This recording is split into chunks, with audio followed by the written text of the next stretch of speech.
Siz farzandingizga o'yinchoq tanlayotganda nimalarga ahamiyat berasiz?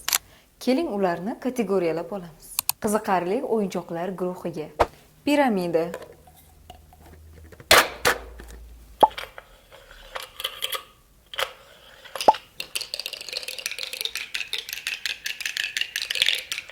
Bundan tashqari mashina, poyezd, bowling ham kiradi.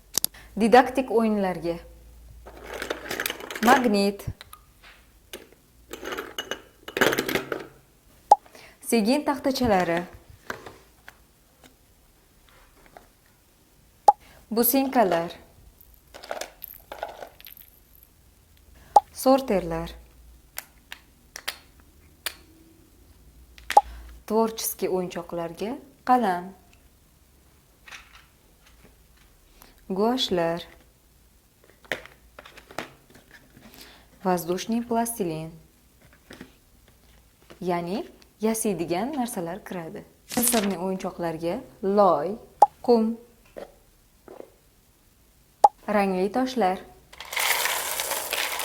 penka va lizunlar kiradi. Siz bu turdagi o'yinchoqlardan bolaga rag'batlantiruvchi vosita sifatida foydalanishingiz mumkin.